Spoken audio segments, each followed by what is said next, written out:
One important key to success is self-confidence. An important key to self-confidence is preparation. Arthur Ashe. Hi viewers, welcome to Grammar English Grammar தமிழில். இன்னைக்கு நம்ம பார்க்க போகிறது grammar topic. since, for. இது ரெண்டுத்துக்கும் difference என்ன அப்படின்றது தான் நம்ம பார்க்க போகிறோம்.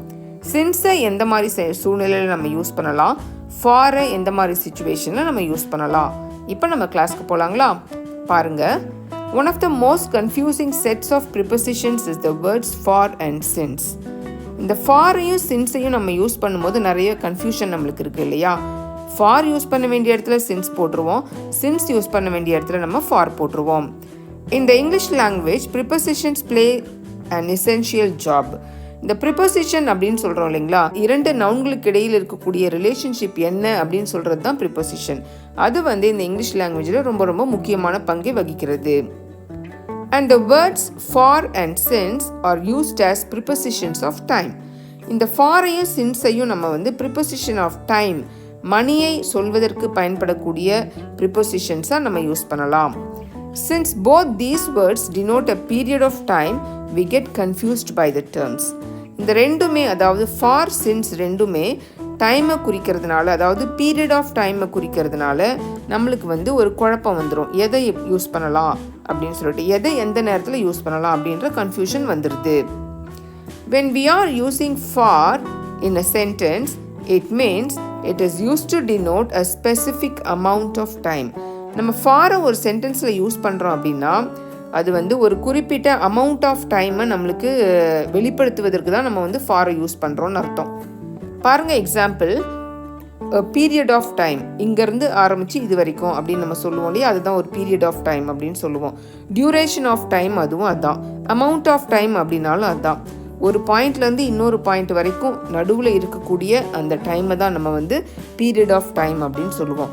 அந்த மாதிரி ஒரு இடத்துலேருந்து ஆரம்பித்து இந்த இடம் வரைக்கும் இருக்கக்கூடிய டைமை குறிப்பதற்கு நம்ம இந்த ஃபார் அப்படின்ற ப்ரிப்போசிஷனை யூஸ் பண்ணணும். எக்ஸாம்பிள் பாருங்கள், 10 minutes.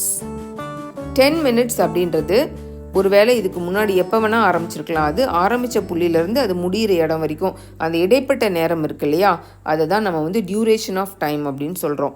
10 minutes, 4 weeks, 5 years, இந்த மாதிரி எந்த நேரங்கள் வேணால் அந்த டியூரேஷனில் இருக்கலாம்.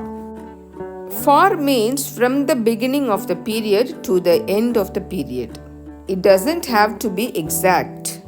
அதாவது இந்த for அப்படின்னா என்னன்னாக்கா, ஒரு குறிப்பிட்ட இடத்துலேருந்து ஆரம்பித்து முடிகிற இடம் வரைக்கும் டைம், அதை சொல்கிறதுக்கு தான் நம்ம இந்த ஃபாரை யூஸ் பண்ணுவோம்.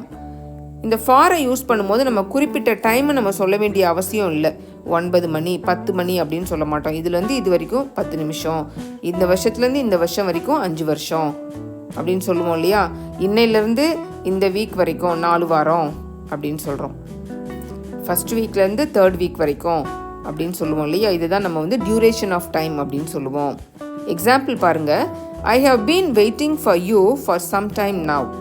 நான் உனக்காக கொஞ்ச நேரமாக காத்துக்கிட்டு இருக்கேன் அப்படின்னு நம்ம சொல்கிறோம். அதில் நம்ம எந்த டைம்னு குறிப்பிட்டு சொல்லவே இல்லை இல்லையா. கொஞ்ச நேரமாகனாக்கா ஏதோ ஒரு புள்ளியில் ஆரம்பித்து ஏதோ ஒரு புள்ளி வரைக்கும் காத்துக்கிட்டு இருக்காங்க அப்படின்னு அர்த்தம்.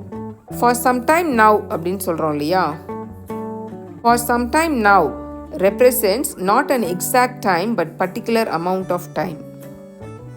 இது ஒரு குறிப்பிட்ட நேரத்தை குறிக்கலை, ஆனால் ஒரு குறிப்பிட்ட அமௌண்ட் ஆஃப் டைமை குறிக்கிறது. டியூரேஷன் ஆஃப் டைமை குறிக்கிறது. இடைப்பட்ட நேரம், இடைப்பட்ட காலம் அப்படின்னு சொல்லுவோம் இல்லையா. இதுலேருந்து இது வரைக்கும் அதுக்கு இடைப்பட்ட காலத்தை குறிப்பதற்கு பயன்படுகிறது இந்த ஃபார். அடுத்தது நம்ம பார்க்க போகிறது since. Since refers to a particular point of time that has started in the past and is still continuing in the present time. அதாவது இந்த சின்ஸை நம்ம எப்போ யூஸ் பண்ணுவோம் அப்படின்னாக்கா, அந்த டைமை குறிப்பிட்டு சொல்லும் பொழுது, ஒரு வருஷத்தை நம்ம குறிப்பிட்டு சொல்கிறதா இருக்கலாம், நேரத்தை குறிப்பிட்டு சொல்லுவோமா இருக்கும். அந்த மாதிரி குறிப்பிட்டு சொல்லும் பொழுது அதுவும் அந்த ஸ்டார்ட் பண்ண நேரத்துலேருந்து ப்ரெசன்ட் டைம் வரைக்கும் சொல்லுவோம் இல்லையா.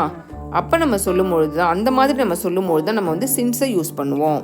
அதாவது சின்ஸ் ப்ளஸ் பாயிண்ட், அந்த குறிப்பிட்ட டைம், குறிப்பிட்ட வருஷம், குறிப்பிட்ட நாள், இதெல்லாம் நம்ம சொல்லும்பொழுது இந்த சின்ஸை யூஸ் பண்ணுவோம். சின்ஸை யூஸ் பண்ணும்பொழுது இந்த டைம் வரைக்கும் அது தொடர்ந்து நடைபெற்று கொண்டிருக்கும். A point is a precise moment in time. பாருங்கள், 11 o'clock, 12th February, டியூஸ்டே இப்படின்னு குறிப்பிட்ட டைமை சொல்லும்போது நம்ம வந்து சின்ஸை யூஸ் பண்ணுவோம்.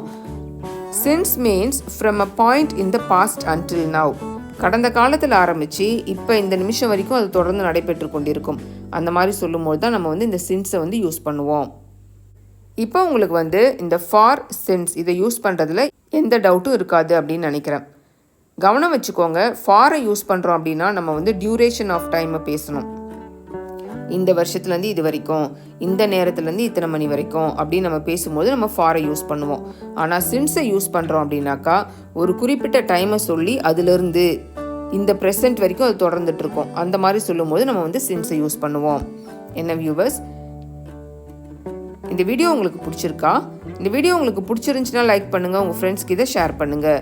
இந்த வீடியோ இன்ஃபர்மேட்டிவாக இருக்குதுன்னு நீங்கள் நினச்சிங்கன்னா நம்ம சேனலை சப்ஸ்கிரைப் பண்ணுங்கள். அப்படியே பக்கத்தில் இருக்க பெல் ஐக்கானை ப்ரெஸ் பண்ணுங்கள். அப்போ தான் நாங்கள் போடுற வீடியோஸ் டெய்லி நோட்டிஃபிகேஷனில் உங்களுக்கு வந்து சேரும்.